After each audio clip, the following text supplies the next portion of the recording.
যোৰহাটত দুদিনীয়াকৈ আৰম্ভ ৰাইনো ফাইটিং চেম্পিয়নশ্বিপ।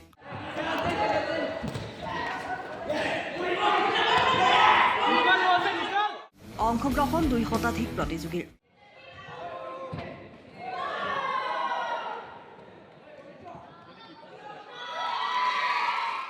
পশ্চিমবংগৰ 10 গৰাকী প্ৰতিযোগীৰ অংশগ্ৰহণ।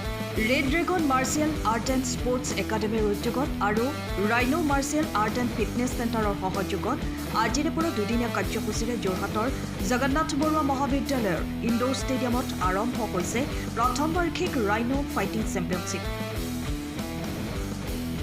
এই প্ৰতিযোগিতাত উত্তৰ পূৰ্বাঞ্চলৰ বিভিন্ন প্ৰান্তৰ 2 শতাধিক প্ৰতিযোগীয়ে অংশগ্ৰহণ কৰিছে। ক্ৰীড়াৰ প্ৰতি উঠি অহা প্ৰজন্মৰ আকৰ্ষণ বৃদ্ধি তথা উৎসাহ দিয়াৰ লক্ষ্য আৰু উদ্দেশ্য আগত লৈ আয়োজন কৰা হ'ব এই প্ৰতিযোগিতা। আজি পুৱাৰ পৰা আৰম্ভ হয়। মুঠ 5টা ৱেব গ্ৰুপত খেলসমূহ অনুষ্ঠিত হয়। ইতিমধ্যে উত্তৰ পূৰ্বাঞ্চলৰ বিভিন্ন ৰাজ্যৰ প্ৰায় 2 শতাধিক প্ৰতিযোগীয়ে অংশগ্ৰহণ কৰিছে। তদুপৰি পশ্চিমবংগৰ 10 গৰাকী খেলুৱৈয়ে এই প্ৰতিযোগিতাত অংশগ্ৰহণ কৰিছে। প্ৰতিযোগিতাৰ আজি কিক বক্সিং শাখাত খেলসমূহ অনুষ্ঠিত হয়। আজিৰ পৰা খেলখন আৰম্ভ হৈছে মানে 1-2 আমাৰ ডিচেম্বৰত পতা হৈছে। এখন rhino RFC rhino fighting championship.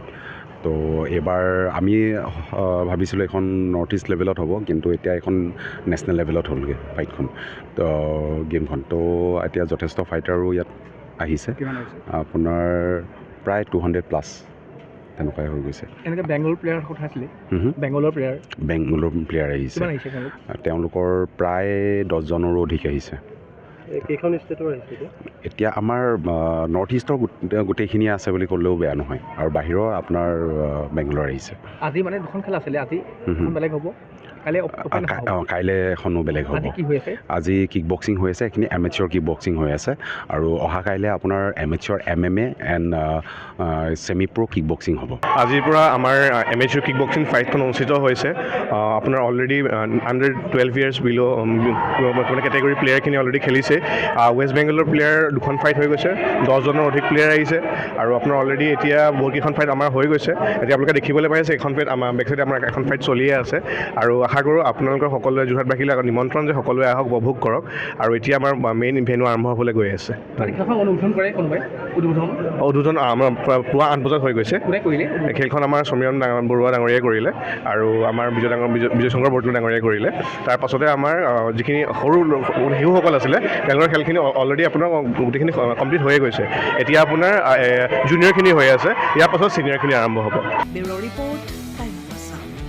সময়ৰ খবৰ সময়ত পাবলৈ ফ'ল' কৰক টাইম অফ আছাম।